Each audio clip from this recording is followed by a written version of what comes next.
마태복음 4장 17절입니다. 다 같이 시작. 이때부터 예수께서 비로소 전파에 이르시되 회개하라 천국이 가까이 왔느니라 하시더라. 아멘. 오늘도 주의 사랑과 은혜가 우리 성도들에게 함께 하시기를 축원합니다. 제가 몇 주 전서부터 우리 신자들에게 가져야 될 기본적인 내용들에 대해서 말씀을 해드리고 있습니다. 전주에 나눴던 하나님의 말씀 기억나는지 모르겠습니다. 이런 내용이었어요. 보배를 담은 질그릇에 대한 내용이었습니다. 질그릇은 보잘것없지만은 그 안에 보배가 담겨져 있을 때는 값어치가 있는 것처럼 우리 그리스도인들이 예수 그리스도를 믿는 믿음 안에서 값어치가 있는 하나님의 사람이라는 것에 대해서 우리 함께 말씀을 나눴죠. 지난주의 내용은 이런 것이었습니다. 세상에서의 그리스도인입니다. 우리가 교회 안에서만 그리스도인이 아니라 그리스도인들은 세상에 나가서 가치 있게 살아갈 때에 그리스도인으로서의 효용 가치를 갖는 것에 대해서 말씀을 나눴죠. 오늘은 우리 그리스도인들이 믿는 믿음 안에서 진정한 회개가 어떤 것이냐 하는 이런 말씀을 우리가 함께 나눕니다.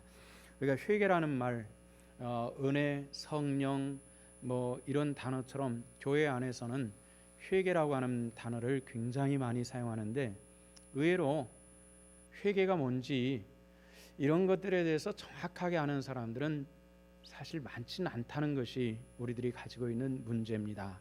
그런데 더 문제는 뭐냐면은 회개하지 않으면은 우리가 성령을 선물로 받을 수 없다는 것입니다. 사도행전 3장에 보면은 사도 바울이 예루살렘 사람들에게 선언할 때에 회개하여 그리함으로 성령을 선물로 받으라 이런 말씀이 나오거든요. 우리가 회개하지 않으면은 성령을 선물로 받을 수 없다.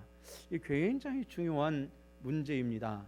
그런데 의외로 교회 안에서 가장 많이 얘기하는 것인데 가장 많이 모르는 것이 이 회개라고 하는 단어입니다. 우리가 세상 사람들은 또 교회 안에서 회개와 비슷한 단어를 많이 사용을 하는 것인데요. 자복이라고 하는 단어입니다. 자복이라고 하는 것은 사실 자백이라고 하는 말을 우리 기독교에서 자복이라고 이렇게 사용을 하고 있는데요. 자복과 회개, 이게 과연 어떤 상관관계를 가지고 있는지 모르는 경우들이 굉장히 많이 있습니다. 또 이 회개라고 하는 단어는 예수님께서 이 땅에 오셔가지고 공생애를 시작했을 때에 제일 먼저 하신 말씀이 오늘 본문에 있는 내용이죠. 회개하라. 뭐가? 천국이 가까웠다 그랬습니다. 뭐가 가까웠다고요? 회개하고 천국은 관계가 굉장히 밀접한 관계를 가지고 있는 것입니다. 회개와 천국이 떨어질 수 없는, 여러분들 우리가 오늘 이 시대의 신앙인들 가운데서 지옥이나 천국이나 이런 얘기를 하면은 굉장히 정근대적인 그 신앙을 가진 것 같지만은 요즘 이 교회 안에서 천국과 지옥이라는 말 없이 1년 내내 설교가 가능합니다. 우리 교회도 사실 이 천국과 지옥에 대한 이야기는 많이 하진 않습니다. 그러나 문제는 뭐냐면은 우리 신앙이 천국과 지옥과 아무런 관계가 없다면은, 다만 우리가 신앙생활을 하나의 교양으로 또 이 시대를 살아가는 사람들이 가져야 될 어떤 한 가지 과정으로 생각한다면은 굳이 교회까지 나올 필요는 없다는 얘기입니다. 중요한 것은 회개와 천국이 너무나도 굉장히 깊은 관계를 가지고 있기 때문에 이 회개하지 않고는 우리가 하나님 나라에 갈 수 없다라는 것을 여러분들 먼저 기억하시면서 오늘 말씀을 따라서 정말 우리 성도들 가운데 모두 다 회개의 역사가 이루어질 수 있기를 주 이름으로 축원합니다. 오늘 말씀드렸죠. 아까 얘기했던 것처럼 예수님께서 이 땅에 오셔서 공생의 첫 말씀이 회개하라 천국이 가까웠느니라 이렇게 말씀을 했는데, 세례 요한도 이 땅에 와서 그도 자기 생활을 버리고 하나님의 영광을 위해서 요한강가에서 세례를 베풀면서 한 첫 마디가 뭐냐면은 회개하라 천국이 가까웠느니라 이런 얘기입니다. 왜 그랬을까요?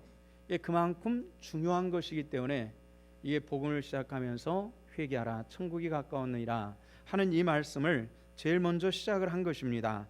아까 얘기한 것처럼 이 자복이라고 하는 말과 회개라는 말, 우리가 이 회개라는 얘기를 할 때 가장 많이 쓰는 단어들인데요. 이 자백이라는 말은 성경에 어떤 단어로 사용하냐면 엑소몰로게오라는 말을 사용했습니다. 가급적이면은 저도 언어를 잘 모르기 때문에 사용하지 않으려고 합니다만은 요걸 얘기하지 않으면은 성경 본 의미를 알 수가 없기 때문에 그렇게 얘기하는 것일 뿐입니다. 이 엑소몰로게오라는 말을 성경에서는 자백이라는 말로 사용했는데요. 우리가 흔히 옛날 우리 신앙의 선조들부터 자복이라는 말로 사용하는 말이 바로 그것입니다. 이 자복이라는 말이 이 세 가지 의미를 가지고 있습니다. 첫째는 내 죄를 말로 고백한다라는 이런 의미를 가지고 있습니다. 제가 그 문제를 정말 잘못했습니다. 이렇게 고백하는 의미를 가지고 있고요. 또 하나는 나는 가만히 있는데 사람들이 찾아와가지고 당신 이거 이렇게 잘못했잖아. 당신 인정해야지. 이렇게 해가지고 나 몰랐는데 정말 잘못했네요. 제가 실수했습니다. 이렇게 얘기할 때 자기 죄를 인정한다라고 말할 때 엑소몰로게오라는 말을 사용을 했습니다. 그다음에 세 번째는 뭐냐면은 우리가 이런 자기가 자이든 타이든 잘못한 이 고백에 대해서 내가 다시는 그렇게 하지 않을게요. 이렇게 약속과 다짐이 있을 때에 이것을 자백이라는 단어로 사용을 했습니다. 그러니까 이 자백이라는 단어에 이 세 가지 의미가 있다고 그랬죠. 내가 잘못했습니다. 그게 내가 실수했네요.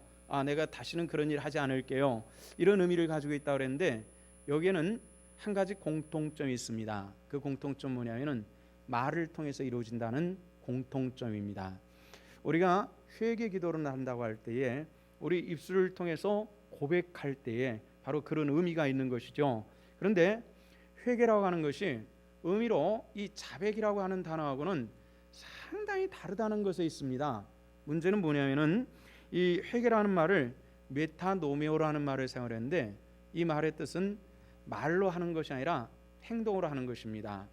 어떻게 행동을 하느냐면은 뭔가 내가 일을 할 때에 이게 잘못됐네 이렇게 생각했을 때 그 일을 중단하고 다시 제대로 일을 하도록 방법을 바꿔 나가는 것을 메타노미어라고 회개라는 단어를 사용을 했습니다.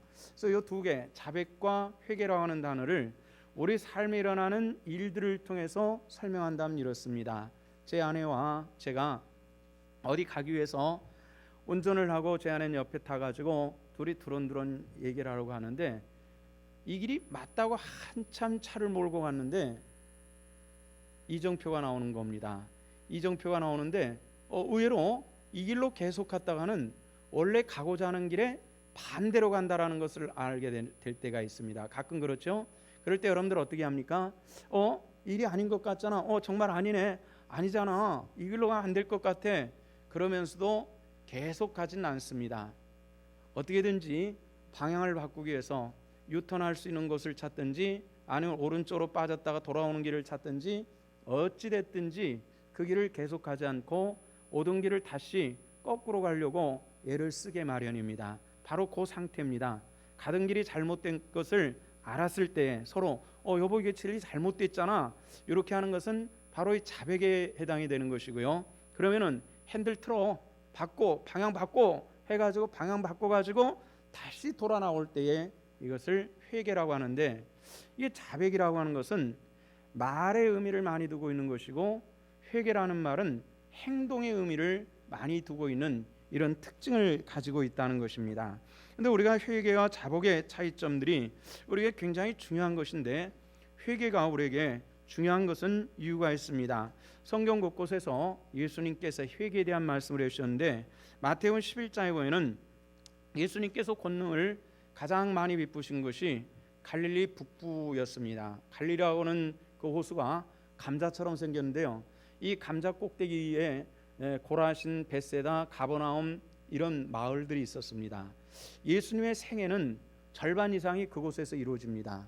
예수님의 이적과 기사도 절반 이상이 그곳에서 이루어지는 이 특별한 그런 곳입니다. 그래서 대도시도 예루살렘 같은 디리아 같은 대도시도 아니었어요. 그냥 한적한 그런 마을에 불과한 곳입니다. 근데 예수님께서 그곳에 자주 찾아가셔서 말씀을 하시고 예수님의 제자들 중에 태반은 그곳 출신들입니다. 그런데도 불구하고 이 고라신과 벳세다 사람들이 회개하고 주님을 영접함이 많지를 못했습니다. 예수님께서 그들에게 이렇게 얘기합니다. 화 있을지언정 고라시나 화가 있을지언정 벳세다야, 너희들이 행한 모든 권능을 시돈과 두로에게 행하였다면 저희가 벌써 베옷을 입고 제 앉아서 회개했을 것이다. 이렇게 얘기를 하고요. 그 다음에는 뭐라고 얘기냐면요, 가버나움아 네가 하늘까지 높아지려고 하냐, 음부에까지 낮아질 것이다. 내가 행한 모든 권능을 소돔에 행하였다면 그 성이 온날까지 있을 것이다. 이렇게 얘기를 하면서 예수님께서 수많은 이적과 기사를 행하였고 제자들의 고향 땅인 이 벳스다 고라신 이 가버나움 사람들에 대해서 회개의 없음에 대해서 아주 신랄하게 질타하고 있는 그런 말씀입니다. 근데 우리가 그 말씀 마지막에 이런 부분이 있습니다. 만약에 이런 권능을, 너희들이 보여줬던 이 권능을 만약에 소돔 사람들이 보여줬다면 그들은 회개했을 것이고 시돈과 두로 사람들도 제에 앉아서 회개했을 것이다. 이런 얘기입니다. 시돈과 두로가 어떤 곳인지 아십니까? 이 블레셋 사람들의 그 온 땅입니다. 이게 블레셋 사람이 어떤 사람이죠? 우리가 잘 아는 골리앗의 민족이 블레셋입니다. 블레셋을 영어로 얘기하면 팔레스타인입니다.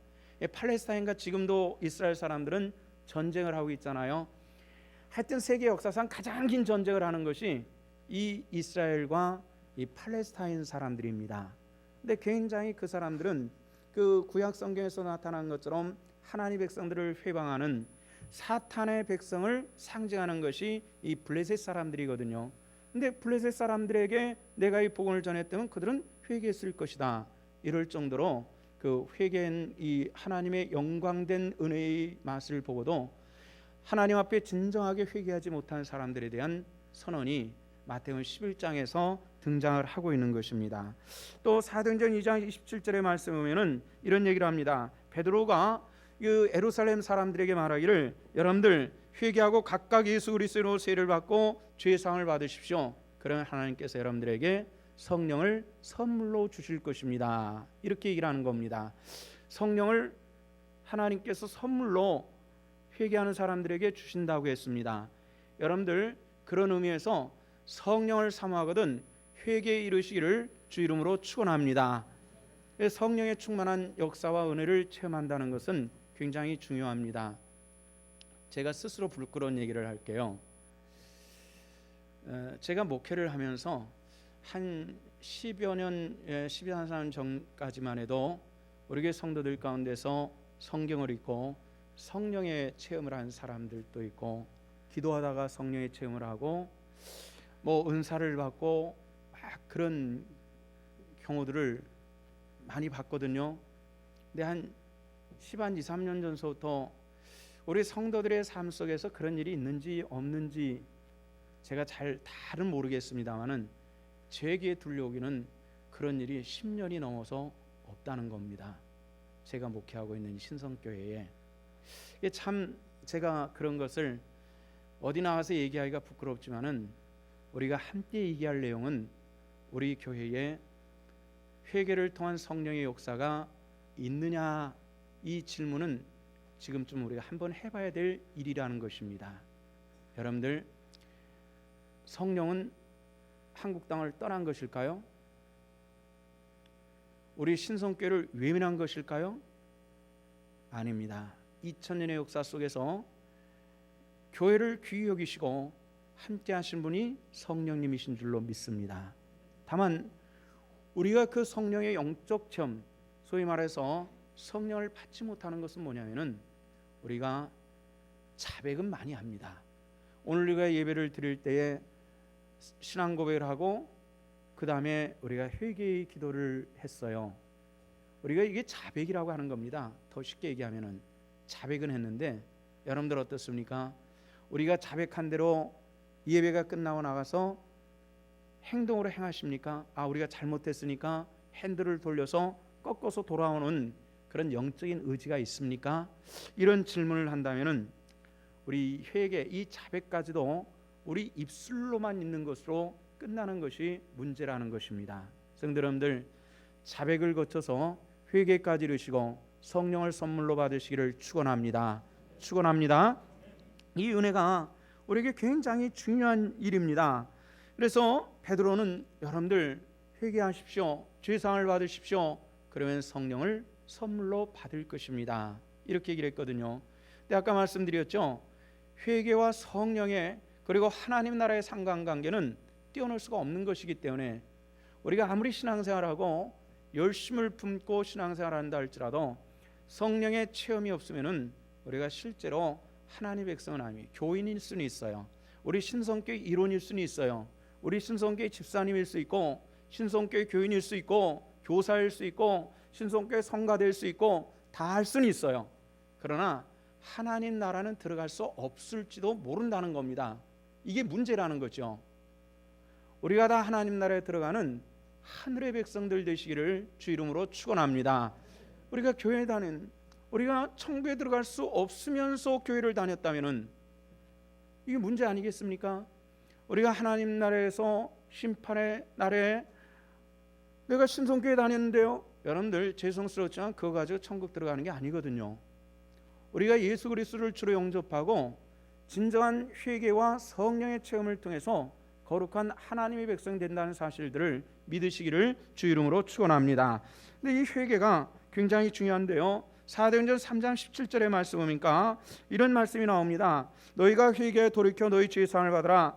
그리하면 새롭게 다는 날이 주 앞에서부터 너희에게 이를 것이요, 이렇게 말씀을 했습니다. 회개하여 죄 없음을 받으십시오. 그리하면 새롭게 되는 날이 주로부터 여러분들에게 임할 것입니다, 이렇게 얘기를 했거든요.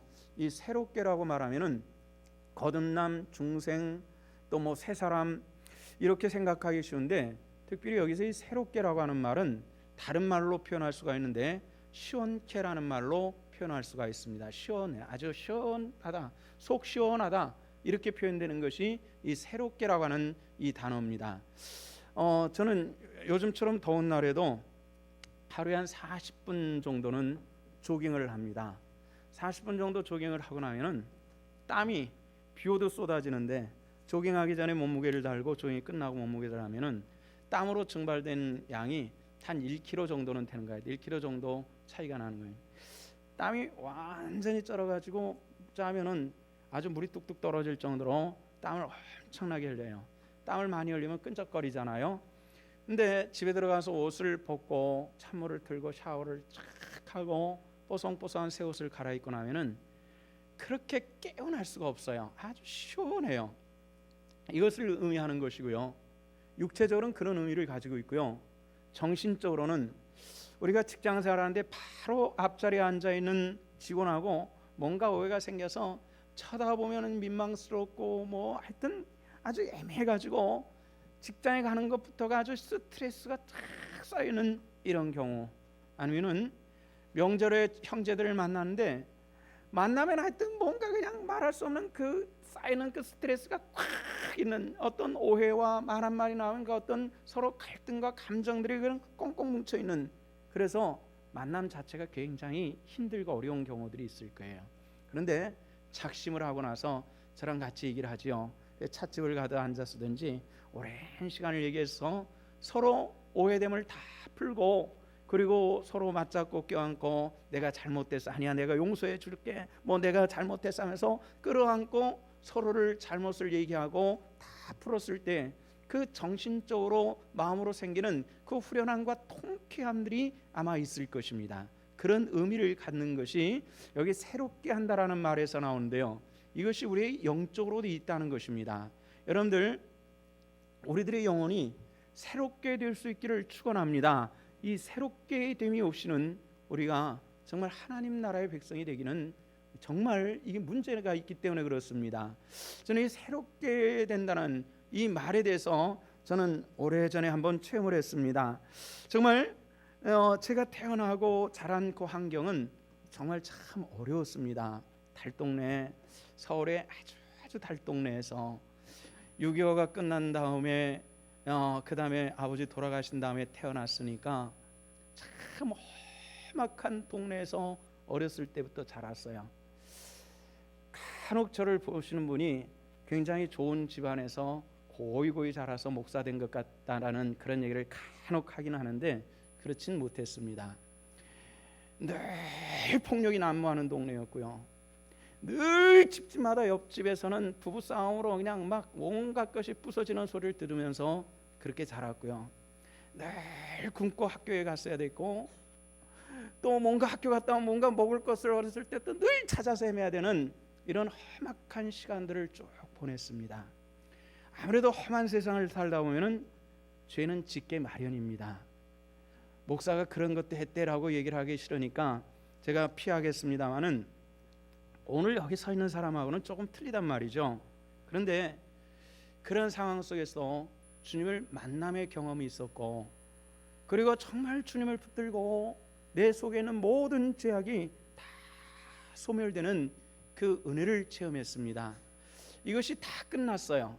이게 다 끝나고 나니까 제 영혼이 느끼는 것이 하나 있었습니다. 그것은 육체는 땅에 있었지만은 영혼은 솜돌처럼 뭉게구름처럼 그렇게 가벼워져 있다라고 하는 이 놀랍고 이 말로 표현할 수 없는 은혜를 체험하고 나니까 그러면 앞으로 나는 어떻게 살까? 이런 생각을 고민을 참 많이 했습니다. 여러분 이 은혜를 따라 사는 이 은혜를 지속적으로 이 땅에 가지고 살면 좋겠지만은 그게 어렵다면은 죄를 최소한 하면서 하나님의 은혜를 따라 사는 방법이 있는 것이 목회자다라는 생각을 했어요. 여기 하나님의 섭리가 있겠습니다만은 그래서 그때부터 지금까지 목회자라는 길을 하루도 버리지 않고 지금까지 지내온 것이 그런 의미가 있습니다. 우리가 다 같은 은혜를 체험할 수 없지만은 우리가 하나님의 은혜 속에서 내가 시원케 되어지고 내가 내 영혼이 납덩이를 달고 물속에 들어간 것 같은 그런 무겁고 심연의 깊은 죄의 문제를 완전히 벗어버리고 내 영혼이 샘털처럼 날아올라가는 하나님 나라에 올라가는 그 귀한 영적인 체험이 우리 성도들에게 나타나지시기를 주 이름으로 축원합니다. 그리하기 위해서 우리가 해야 될 것이 있습니다. 회개하고 내가 눈물 뿌려 기도하고 우리 성도들 기도하는 것 보면은 어쩔 때는 눈물 펑펑 흘리면서 기도하는 일들이 있지요. 그런데 우리가 여기에서 그럼에도 불구하고 나는 왜 납덩이를 단 것 같은 그 영혼을 가지고 세상을 하네. 아예 몰랐으면 모르겠거니와 하나님의 은혜를 알고 있는 사람으로서 이 문제가 해결되지 않으니까 우리는 정말 무거운 영혼을 가지고 그렇게 살아가면서 오히려 안 믿는 사람들은 재밌는데 우리는 왜 이렇게 이 피곤하고 힘든 삶을 살았는지 내가 괜히 예수를 믿는 것 같고 정말 왜 이런 일들이 나야 되는지 거기는 문제가 있다는 겁니다. 우리 성도 여러분들 회개하는 사람들은 합당한 열매가 있어야 된다는 것을 우리가 알아야만 합니다. 마태복음 3장에 보면은 세례 요한의 세례를 베풀 때에 유대인들이 막 왔어요. 세례를 받을 때 세례를 받으러. 그때 이 세례 요한이 그들을 바라면서 이 독사의 자식들아 이렇게 얘기를 하면서 장차올 진노를 누가 너에게 피하라느냐. 회개에 합당한 열매를 믿고 아브라함이 우리 조상이라고 그렇게 얘기하지 말아라. 하나님께 살 수 있다면 이 돌들로 하여금 이 요단강가에 굴러다니는 돌들로도 아브라함의 조상되게 할 수 있는데 너희들이 아브라함의 조상이라 말하는 이 교만함 속에서 하나님을 만나지 못함이 있도다. 이렇게 얘기를 하는 것입니다. 오늘날도 수많은 사람들이 하나님을 안다고 예수를 안다고 내가 교회에 직분이 있다고 해서 내가 하나님의 백성이라고 생각하는 이 어리석음이 그 시대의 유대인들이 아브라함의 자손이라 생각을 하는 이 모습처럼 살아가고 있는 것이 오늘 우리들의 모습이 아니냐는 말이에요. 오늘 이 시대는 정말 제가 신앙생활하고 목회를 한 동안 이 시대처럼 이 성도들의 지식이 충만한 것은 저는 보지를 못했습니다. 제가 처음 신학할 때는요 서울 시내에 기독교 서점이 딱 2개밖에 없었습니다. 광화문 쪽에 말씀의 생명의 말씀이라는 서점이 있었는데요 조그만했습니다. 용인 서점만큼 밖에 되지 않았어요. 서울역 앞에 성문사라고 하는 서점이 있었는데요 제 사무실보다 좀 더 컸어요. 거기에 서가에 꽂혀 있는 책이 제가 가지고 있는 책보다 좀 더 많았습니다. 목회자들이 어디 가서 책을 몇 권을 볼 곳이 없었어요. 신학교들 도서관이라고 하는 것이요 제 서가에 꽂혀 있는 책밖 그 정도밖에 없었던 그런 시대에 목사들이 목회를 했으니 얼마나 지식으로 부족했겠습니까? 그렇다고 그 시대의 사람들이 영적으로 거듭나지 않고 그러진 않았어요. 그들에게는 최소한 하나님을 만남의 축복은 그들이 누렸던 것을 저는 믿습니다. 그들은 그것을 누렸어요. 오늘날 수많은 사람 유대인들이 우리가 아브라함의 자손이야 그런데 이것들아, 이 독사의 자식들아, 너희들이 이 돌들만도 못한다는 거 니들이 왜 몰라? 하는 그런 얘기와 같은 것이 오늘 우리들이 가지고 있는, 오늘 수많은 사람들이 아이고 그거 알아, 나도 안다니까요. 그게 구원 아니란 말이죠. 정말 새롭게 하시는 예수 그리스도의 은혜를 우리가 체험할 수 있는 그런 하나님의 권속들 되시기를 주 이름으로 축원합니다. 요즘에는 없어진 잡지 중에서요, 혹시 보신 분들 계실지 모르겠어요. CR의 소리라고 하는 조그마한 잡지가 있어요. 한 20페이지, 한 30페이지 안 됐을 거예요. 제가 기억하기는. 크기도 굉장히 작아요. 요만밖에 안 했어요. 가운데 저기 스테플러 팍 찍어서 나오는 그런 것이었는데요, 함석헌 선생님이 발행했던 그런 것이었어요. 군사 정권 하에서 한참 막 이 비밀로 유통되던 그런 잡지였는데요, 이 잡지에 함석헌 선생이 틈만 나면 이런 얘기를 했어요. 그분은 한국 민족의 역사를 굉장히 중요시하면서 이 민족이 하나님 앞에 섬에 부끄러움이 없기 위해서는 우리가 꼭 이 한 민족의 역사 속에 있는 그 불행한 끈을 끊어버리지 않으면 안 된다, 이런 얘기를 하면서 이미 2000년 전 역사서부터 대한민국은 신라, 백제, 고구려로 나와서 그렇게 같은 민족들이 싸우더니, 그 다음에 한경도, 평안도, 영남, 호남 그렇게 나눠 싸우더니, 해방이 되고 나서 남한, 북한이 생기더니 남쪽에서는 영남과 호남과 그렇게 싸우는, 이게 이 나라의 이 슬픔의 역사다, 이런 얘기를 했습니다. 그러면서 그분이 하는 얘기가 이런 얘기입니다. 우리나라와 이스라엘은 위도상에서 같이 있습니다. 같은 위도상에 이스라엘과 우리나라는 위도가 같은 나라예요. 남과 북으로 우리나라가 갈려져서 내일 모레 글피면은 67주년이 되는, 광복 67주년이 되는데 외세에 의해서 나눠진 나라란 말이죠. 이스라엘도 두 개의 나라로 나눠져 있었죠. 북왕국 이스라엘, 남왕국 유다. 그들의 역사와 우리들의 역사가 아주 비슷한 게 많은데요, 그들의 그 주변의 상황과 우리나라 현재 주변의 상황이 아주 비슷합니다. 그 당시 북왕국 이스라엘과 이쪽에 아수르, 동쪽으로 쭉 가면은 바벨론, 남쪽으로 가면 이집트라는 아주 거대한 세력을 가지고 있는 그런 나라들이 있었어요. 그런데 이 거대한 세력의 나라들끼리 때로는 이집트가 남유다를 돕고 아수르가 이스라엘을 도우면서 엎치락뒤치락 싸우다가요, 결국은 도와줬던 나라들에 의해서 나라가 먹혀버리고 역사에 사라져버려요. 우리나라도 같은 위도상에 있으면서 남과 북으로 자기가 됐든 타이가 됐든 나눠져 가지고 엎치락뒤치락 싸우는데요, 그 시대의 영적 생활과 오늘 이 시대의 영적인 생활이 굉장히 비슷해요. 그 당시 남왕국과 북왕국의 수많은 선자들이 있는데 깨어있는 선자들은 사실 많지 않았다는 겁니다. 문제는 요즘 이 시대에 저도 김 목사 너만 제대로 된 목사냐 이렇게 얘기하면 할 말이 없는데요, 저도 그런 문제는 자신은 없습니다.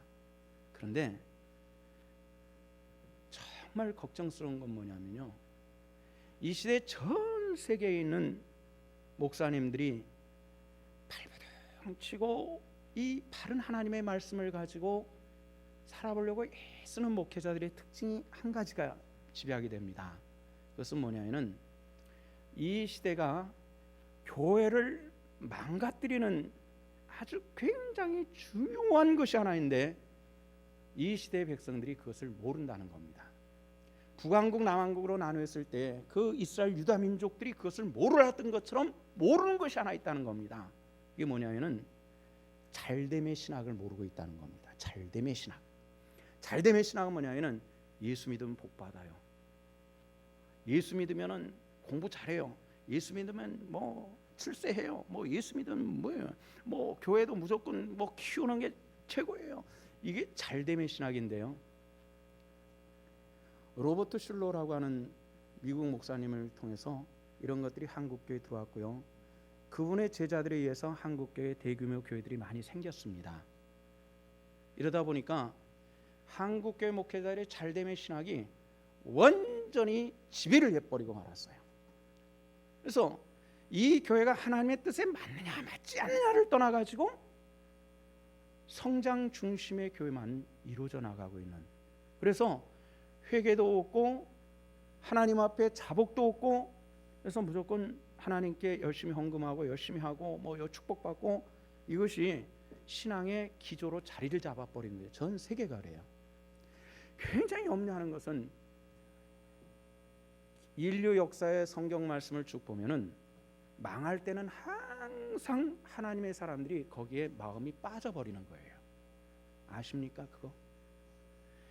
이 시대에 우리가 깨어있기 위해서는 잘됨의 신학을 버리고 하나님 앞에 회개로 나가지 않으면 하나님 앞에 승리할 수 없다는 것을 믿으시고, 깨어있고 주 하나님의 영광의 백성으로 승리하는 하나님의 권속들 되시기를 주 이름으로 축원합니다. 그래서 정말 이 시대에 우리는 과연 어떻게 해야 될 것이냐 하는 그런 문제입니다. 정말 전 세계 사람들은 우리 대한민국 사람들에 대해서 조금 두려워하는 것이 있는 것이 사실입니다. 이 교회 건물을 줬던 건설회사 사장이 저희 동서인데요. 이분이 원래 구미에서 전자회사를 했습니다. 직원들 한 300명 가지고 전자회사를 했는데, 그 전자회사가 우리나라에서 역사적으로 한 획을 걷어요. 그것은 뭐냐면은 전자 제품을 일본으로 수출하는데 전부 부속으로만 수출을 했어요. 부속으로만. 그런데 완제품으로 일본에 수출한 최초의 회사가 바로 그 회사였어요. 카세트를 일본으로 완제품을 수출을 했거든요. 그랬었어요. 이게 불과 몇 년이냐면은 23, 4년 전 얘기였어요. 사반세기도 안 된 얘기였거든요. 그런데 전 세계에서 이제 우리나라 전자제품이 일본을 완전히 눌렀어요. 조선도 눌렀어요. 이제 자동차도 5년이 분기점이 된대요. 이 남한보다 일본이 우리나라 인구보다 3배가 많은 나라거든요. 이게 통일돼 가지고 북한에 자원도 있는 북한하고 기술이 있는 남한하고 통일돼 가지고 하나가 되면은 이게 일본하고 정말 해볼 만한 나라란 말이죠. 두려울 수밖에 없어요. 중국도 마찬가지예요. 미국도 마찬가지예요. 러시아도 마찬가지예요. 어찌됐건 요 조그마한 요 녀석을 분단시키고 싶은 것이 세계 강대국들이 가지고 있는 사상이라는 사고라는 겁니다. 이런 시대에 하나님의 사람들이 깨어있지 않으면 분단 67년에 타이에서 분단이 되겠지만은, 우리가 정말 이 시대의 하나님의 사람으로서 우리가 해야 될 것은 오직 하나라는 말입니다. 하나님의 손에 붙들림 바 될 수 있고, 하나님 앞에 진정한 가슴 치며 회개하는 회개 역사가 일어날 때 하나님께서 예전에 역사하셨던, 교회를 통해 역사하셨던 민족의 번영과 축복을 다시 한번 이 한반도에 허락해 주실 줄로 믿습니다.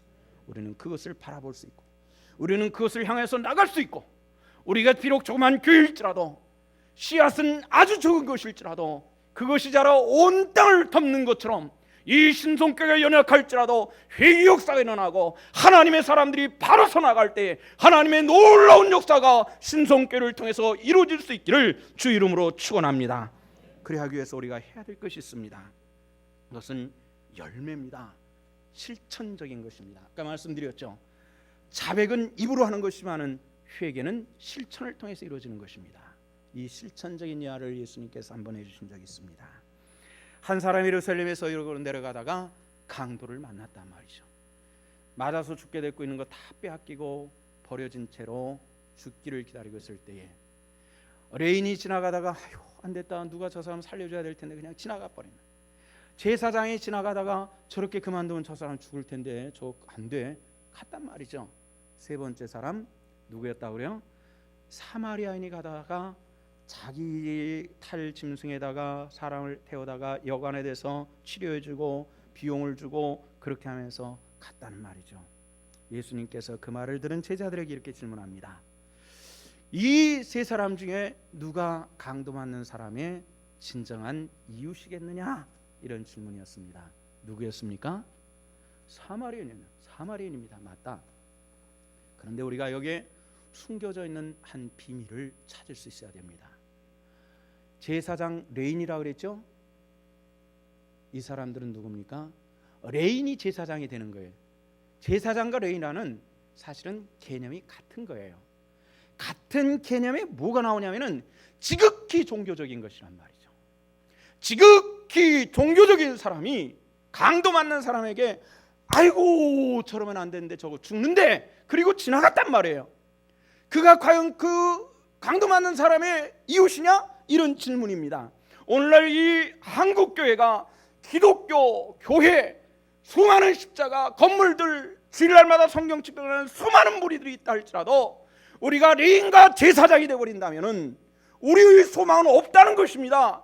우리가 비록 연약할지라도 버림받았던 사마리아인들 같을지라도 우리가 깨어있고 그 사마리아인의 행동을 가지고 있을 때에 하나님의 놀라운 은혜와 축복이 교회 가운데, 이 민족 가운데 하나님의 은혜로 함께해 주실 줄로 믿습니다. 이것이 우리가 해야 될 영적인 문제인 것입니다. 우리가 하는 진정한 것은 자백으로 끝나는 것이 아니라, 오늘 한국교회가 자백으로 끝나는 것이 문제라 회개까지 들어가지 못하는, 돌이키지 못하는 것이 우리가 가지고 있는 문제입니다. 예수님께서 또 예루살렘에 가셨을 때에 한 청년이 나와가지고 이런 질문을 합니다. 예수님의 제자 되기를 원하고 예수님께 와서 무릎을 꿇습니다. 예수님께서 율법을 물어보죠. 이렇게 했느냐 저렇게 했느냐, 모세의 가르침을 따랐느냐, 11조 드렸고 안식일도 지켰고요, 뭐 이웃도 도와줬고요, 다 했습니다. 그때 예수님께서 뭐라 그러시죠? 좋다, 그럼 가서 내 소유를 팔아 가난한 자들에게 나눠주고 그리고 나를 따르라, 이렇게 했습니다. 성경에 뭐라고 나왔죠? 그 청년이 슬퍼하며 예수님을 떠납니다. 성경에 뭐라 그랬죠? 그 청년은 부자인고로 이렇게 성경이 되어 있습니다. 이 청년은 예수님을 따르고 싶었습니다. 열망이 있었습니다. 종교적인 열심도 있었습니다. 그래서 모세율법도 따랐습니다. 그러나 내 삶을 좀 포기할 수 있느냐라는 이 질문에는 답할 수가 없는 이 심각한 문제가 이 청년에게 내재되어 있다는 겁니다. 참 더운 날 아닙니까? 이런 날 비까지 오면은 몇 방울만 맞아도 끈적끈적하고 우중충한 날이 이런 날 아니겠습니까?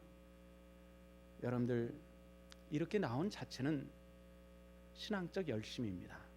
틀림이 없습니다. 그러나 이 자체로 우리에게 구원은 아니라는 것입니다. 회개까지 이룰 수 있기를 축원합니다. 저는 이번 여름을 통해 가지고 제가 목회자이기 때문에 받은 충격이 하나 있습니다. 그건 뭐냐면은 한 5월달, 6월달부터는 교회로 제 이름으로 우편물이 들어오는 특정 우편물들이 있습니다. 그건 뭐냐면은 여름 성경학교 강습회, 또 유소년부, 청소년부 수련회, 여름 성경학교, 이런 것에 대한 팜플렛이 엄청 들어옵니다. 한 2달 사이에 꽤 들어와요. 근데 올해는 한 통도 못 받아봤습니다. 제 주소가 어디 가는 건 아닐 텐데 안 온 거예요. 참 신기한 한 해였는데요. 작년만 해도 한 10대 통 들어왔거든요. 올해는 전무해요. 우리가 여름 성경학교를 할 때에 주변에 알아봤습니다. 여러분들 놀라지 마십시오. 이 주변에 여름 성경학교는 교회 없었습니다. 여름 성경학교가 요 3년 동안 없어져 버렸어요. 여름 성경학교가. 우리 금요일 기도회 때 우리 이대희 목사님이 설교할 때에 얘기한 것도 있지만은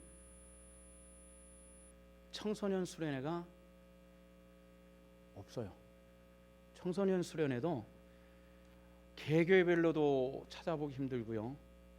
예전에는 이런 선교 집단에서 하는 거 있었는데 아이들이 안 보이니까 할 수가 없어가지고 다 폐쇄돼 버렸어요. 다시 말해서 모짜리라도 내 가지고 이게 뭐가 시들든지 뭐 하든지 해야 되는데 모짜리부터 못 내 버렸어요. 이게 요즘에 일어나는 심각한 문제인데요. 엊그제 한 기도원 사이트에서 기도원 원장이 기고한 글 하나를 봤는데 통곡하고 울고 싶다 이런 얘기였어요. 왜 그러냐면은 예전에는 여름엔요 기도원이 발 디딜 틈이 없도록 이 기도원 뭐 크고 작은 기도원이 다 그랬는데 점점 요거 몇 년 사이로 더니 올 여름에는 대한민국에 짝하게 알만한 큰 기도원 몇 개만 이 휴가철에 집회를 했고요. 그 외에는 집회가 없었어요. 집회를 열 수가 없어요. 왜냐하면 사람들이 안 오니까. 그러면 이 기도원을 어떻게 운영할 것입니까? 안 믿는 사람들한테 기도원들이라는 것이 산 좋고 물 좋은 데 많이 있잖아요. 그러니까 이런 사람들에게 숙박시설처럼 빌려줘 버렸어요. 할 수 없이. 상가들에 외쳐졌던 기도 소리는 그것은 옛말이 돼버리고 말았다는 얘기예요. 그럼 우리 신성교회는 어떨까요? 우리 신성교회도 별 다른 건 없어요. 뭐 우리 요즘에 여름 성경회 했겠고 뭐 수련회 했고 이러기 때문에 그럼 그 교회들보다 좀 난가? 그렇지 않아요. 한번 새벽 기도 와보세요.